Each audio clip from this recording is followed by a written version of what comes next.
Hello friends, welcome to defence matrix. तो कल हमने बात करी थी टर्की के T-129 अटक हेलीकॉप्टर के बारे में, जो कि टर्की द्वारा अगस्ता वेस्टलैंड के साथ डेवलप किया गया एक अटैक हेलीकॉप्टर है, जिसमें प्योर R&D अगस्ता वेस्टलैंड की है और ये एक कैपेबल लाइट हेलीकॉप्टर है और इसको इंडिया के LCH से कंपेयर किया जा सकता है। तो टर्की द्वारा ये आर्ग्यूमेंट रखा जा रहा था, इनका जो T-129 अटैक हेलीकॉप्टर है वो ज़्यादा बेहतर हेलीकॉप्टर है लाइट कॉम्बैट हेलीकॉप्टर प्रचंड के अगेंस्ट में, और इसलिए इनको एक्सपोर्ट सक्सेस भी मिली हुई है। तो हमने इसके प्रीवियस वीडियो में T-129 की कैपेबिलिटी को डिस्कस किया था। आज के इस वीडियो में हम दोनों हेलीकॉप्टर्स को कंपेयर करेंगे और समझने की कोशिश करेंगे कि क्यों T-129 को कंपैरेटिवली एक्सपोर्ट सक्सेस ज़्यादा मिली और कौन सा हेलीकॉप्टर कैपेबिलिटी वाइज ज़्यादा बेहतर मालूम पड़ता है। तो इससे पहले कि हम कंपैरिजन शुरू करें, ये चीज़ हमें समझनी है कि दोनों ही हेलीकॉप्टर दोनों कंट्रीज़ के रिक्वायरमेंट के हिसाब से बनाए गए हैं। टर्की के लिए जो T-129 है, इसको मॉडिफाई किया गया है A-129 मंगूस्ता के बेस पर टर्की की रिक्वायरमेंट के हिसाब से। तो ये basically hot and high condition के हिसाब से बनाया गया है। वहीं पर LCH प्रचंड स्पेसिफिकली हायर एल्टीट्यूड वॉरफेयर के लिए बनाया गया है, तो यहाँ पर हाई एंड कोल्ड कंडीशन के हिसाब से डिज़ाइन को रखा गया है। बाकी जो मेजर डिफरेंस यहाँ पर है वो ये है कि जो T-129 अटैक हेलीकॉप्टर है ये एक्चुअली अगस्ता वेस्टलैंड के A-129 मंगूस्ता हेलीकॉप्टर पर बेस्ड है। थोड़े बहुत यहाँ पर चेंजेस किए गए हैं, जिसमें इलेक्ट्रॉनिक्स और इंजन जो है ये डिफरेंट है टर्की के रिक्वायरमेंट के हिसाब से। तो यहाँ पर आप इन हेलीकॉप्टर्स को कम्प्लीटली इंडिजिनस नहीं कह सकते हैं, क्योंकि ये पूरा का पूरा काम लियोनार्डो ग्रुप का है। इसके कंपैरिजन में जो लाइट कॉम्बैट हेलीकॉप्टर है ये प्योरली इंडिया का R&D वर्क है, तो इसको इंडिजिनस अटैक हेलीकॉप्टर कहा जा सकता है। भले ही ये ALH रुद्र पर बेस्ड है, पर ये किसी ऑलरेडी अवेलेबल अटैक प्लेटफॉर्म पर बेस्ड नहीं है, कम्प्लीटली न्यू डिज़ाइन है।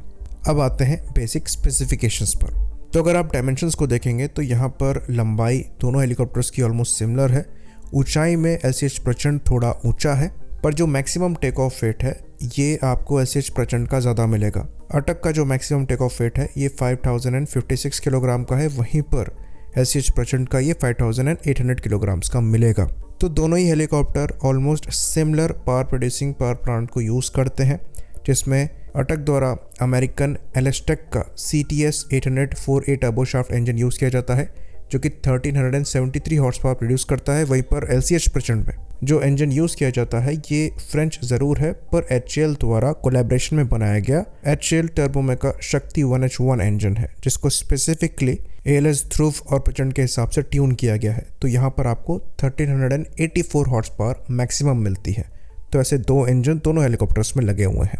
तो इंटरनल फ्यूल कैरिंग कैपेसिटी प्रचंड की कंपैरेटिवली ज़्यादा है, इसलिए वहाँ पर आपको रेंज भी ज़्यादा मिलती है। प्रचंड में आपको मैक्सिमम 700 किलोमीटर के अप्रॉक्स की रेंज मिल जाती है, और जो एंड्योरेंस है ये 3 आवर्स से थोड़ा ज़्यादा है, जो कि 3 आवर्स से 10 मिनट्स का है।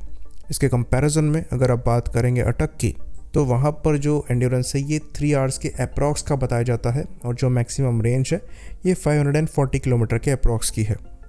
मामला यहाँ पलटता है जब बात सर्विस सीलिंग की आती है, तो मैक्सिमम अटक 4580 यानी कि अप्रॉक्सीमेटली 15,000 फीट तक फ्लाई कर सकता है। वहीं पर इसके कंपैरिजन में जो LCH प्रचंड है ये इसको पूरी तरीके से पछाड़ते हुए 20,000 फीट या फिर 6500 मीटर तक जा सकता है, जो कि काफ़ी ज़्यादा इम्प्रेसिव है, स्पेशली हमारी रिक्वायरमेंट के हिसाब से। वहीं पर अगर आप रेट ऑफ क्लाइम की बात करेंगे तो ये आपको अटक का ज़्यादा बेहतर मिलेगा, क्योंकि वो एक हल्का हेलीकॉप्टर है, तो वहाँ पर 13.26 मीटर पर सेकंड का आपको रेट ऑफ क्लाइम मिलता है। वहीं पर LCH प्रचंड में ये बहुत ज़्यादा पीछे नहीं है, करीबन 12 मीटर पर सेकंड के आसपास का मिल जाता है। तो अगर आप रॉ परफॉर्मेंस को देखते हैं तो मैक्सिमम केसेस में आपको LCH प्रचंड की परफॉर्मेंस ज़्यादा बेहतर मिलेगी। लेकिन जब बात सेंसर्स की आती है, आर्मामेंट की आती है, तो मामला थोड़ा बदलता है। तो सेंसर्स की बात करें तो LCH प्रचंड में जो मेन इलेक्ट्रो ऑप्टिकल सेंसर है ये एल्बिट द्वारा सप्लाइड कंपास है, जिसको इंडिया में मैन्युफैक्चर ज़रूर किया जाता है, पर ये इंडिजिनस नहीं है। इसके कंपैरिजन में जो मेन सेंसर अटक द्वारा इस्तेमाल किया जाता है इसे टर्की ही द्वारा प्रोड्यूस किया गया है, और ये एसल्सन का SL फ्लेयर 300T है। बाकी अगर वेपन्स की बात करेंगे तो आपको अटक में ज़्यादा वर्सेटैलिटी दिखाई देगी। तो दोनों ही हेलीकॉप्टर जो मेन गन यूज़ करते हैं ये 20 मिलीमीटर के राउंड्स फायर करने में सक्षम है। अटक के केस में यहाँ पर 500 राउंड्स कैरी किए जाते हैं, वहीं पर प्रचंड के केस में अप्रॉक्सीमेटली 400 राउंड्स कैरी किए जाते हैं। हार्ड पॉइंट्स की बात करें तो दोनों हेलीकॉप्टर 4 हार्ड पॉइंट्स के साथ हैं, जिसमें ये 4 मैक्सिमम रॉकेट कैरी कर सकते हैं। वर्सेटैलिटी में आपको अटक में ज़्यादा मिलेगी। यहाँ 76 मिलीमीटर, 48 मिलीमीटर और 70 मिलीमीटर के रॉकेट्स यूज़ किए जा सकते हैं। वहीं पर प्रचंड के केस में 70 मिलीमीटर के फ्रेंच FZ275 LGR यूज़ किए जाते हैं, जो कि लेज़र गाइडेड रॉकेट्स हो सकते हैं और 4x12 की कन्फिगरेशन में इनको इस्तेमाल किया जा सकता है। मिसाइल्स की बात करें तो एयर टू सरफेस रोल में करीबन 8 UMTAS मिसाइल यूज़ करी जा सकती है अटक द्वारा, जो कि एंटी टैंक मिसाइल है और 8 किलोमीटर की रेंज के साथ आती है।